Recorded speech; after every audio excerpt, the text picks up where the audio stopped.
welcome back to the Wellness Channel. My name is gonna be Dalia, and Carla and me are both gonna be talking about lubes and condoms.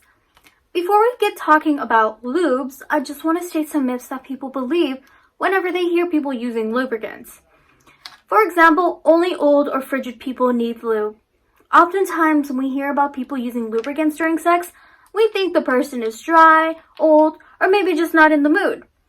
Sometimes naturally producing lubrication does not go as planned, and there can be many reasons why, such as hormones and stress. Many things can affect the lubrication process. In order to prevent damages, try using lube. Myth number 2 is going to be, my condom is lubricated so I'm good to go. Condoms and lube go together well like condoms and lube. Unlubricated latex can be very dry and cause more friction than skin-to-skin contact. That's why lube is so important. Many condoms come already lubricated on the outside to prevent friction.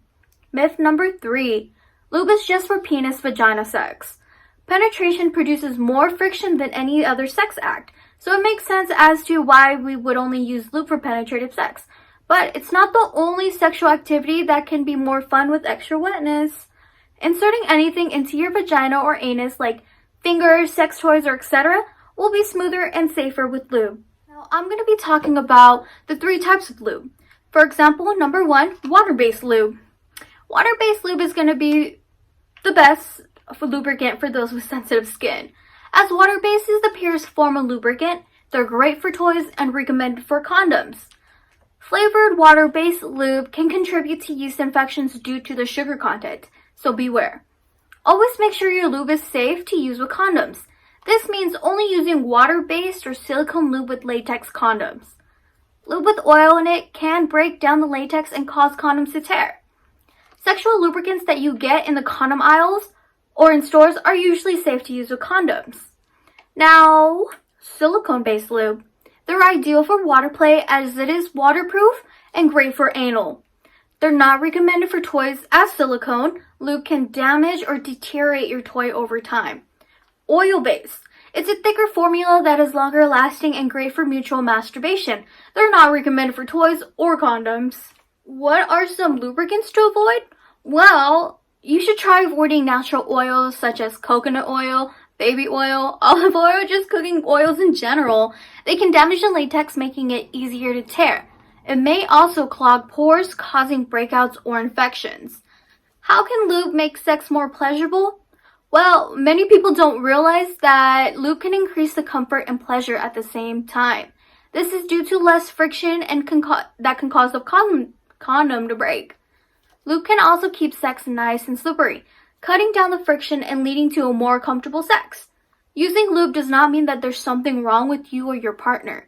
Things like medicine, hormonal changes, stress, and age can change the way your vagina lubricates. Hey yo, it's Carla here. So now after Dalia has talked to you guys about the different types of lubes, I will now be talking about condoms. So if you guys may not have already known, there are 3 different types of condoms. Your standard size male condom, your female condom, and your flavored condoms. Condoms are the only form of contraceptive that can prevent you from getting an STI. And safe sex. For vaginal, oral, and anal sex, you should always be using condoms. They're a great way of preventing against STIs, vaginal fluids, or contact with someone else's blood.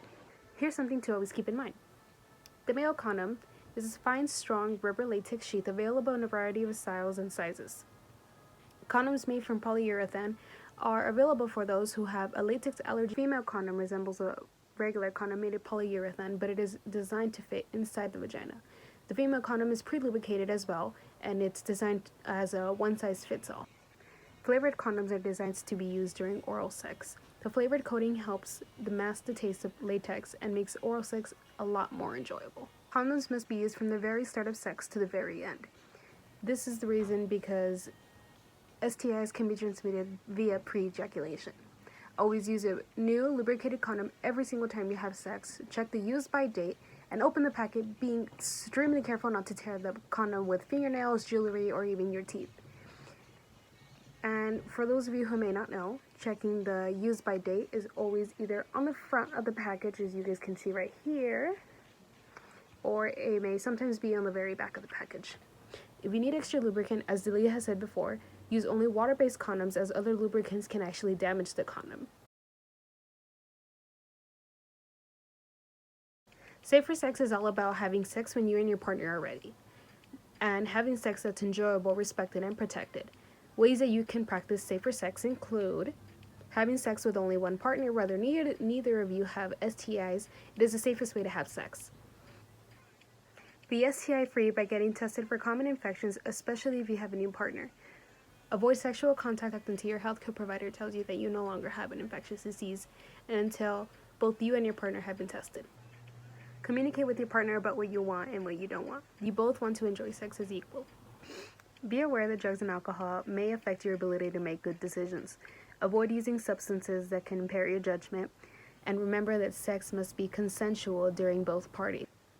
If pregnancy is a concern, be sure to use any other type of contraceptive in addition to condoms in order to avoid an unplanned pregnancy. Delia on safe sex myths.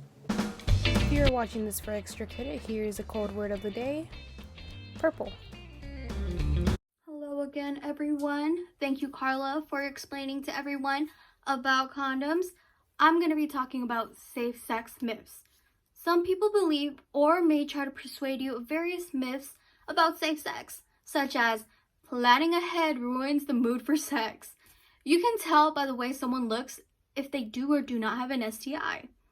Practicing safe sex implies that one partner has an STI. Practicing safe sex implies that one partner is an intravenous drug user. Lesbians do not get STIs. Using birth control means a partner practices safer sex. Buying condoms is embarrassing. Now, to overcome barriers to safe sex, it doesn't have to be a drag. Some tips to include are, if you find that condoms reduce the pleasure that you and your partner experience, drop a little water-based lubricant at the tip of the condom for an extra feeling. Learn how to use a condom. They may take a little getting used to, but it's better than catching an STI. If you feel too embarrassed to buy condoms in a pharmacy or supermarket, some local help centers, such as the Student Help Center, can provide you free condoms. Contraceptives other than condoms only provide protection against unplanned pregnancies. They provide no protection against STIs. Don't think you can tell if someone has an STI by looking at them. Most STIs do not show any signs, and for a matter of fact, they're asymptomatic. The only for sure way to know is to get tested. Educate yourself about STI testings and know the status of you and your partner. Have an STI screening, not a screening, an STI screening if you're in a relationship and you want to have sex without a condom. Both partners should be tested. Please note that all STIs are not routinely screened during a clinic exam, so make sure you ask for one. So what is a dental dam? The dental dam is a sheet of latex that you can put between your mouth and your partner's body parts in order to create a barrier. You can get them in any drugstores or make your own by cutting a condom from the tip and cutting it lengthwise. Here's a quick demo on how to make a dental dam from a condom. Dams protect you by keeping bodily fluids outside of your mouth and preventing skin-to-skin contact between your mouth and a vulva or an anus. They protect you during oral to anal sex from germs that can cause digestive infections. You don't need to stretch the dam or press it tightly against your skin. Just hold it gently in place, and sometimes it might even stick to your body on its own because of the vaginal. Planned Parenthood has stated that there are a lot of different ways you can make sex safer. One of the best ways to doing so is by creating a barrier like condoms, internal condoms, or dental dams. Every single time you have sex, whether it's oral, anal, or vaginal, use barriers to cover your genitals by protecting you and your partner from bodily fluids and some skin-to-skin contact, which can both spread STDs. Are some kinds of sex safer than others? And the answer is yes. So here are some of the safer ways to be intimate with another person.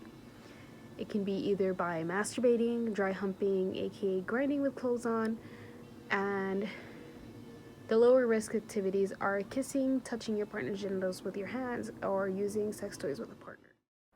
It is possible to get STIs from these activities, so try using condoms and dental dams in order to avoid contact with skin and fluids whenever you can.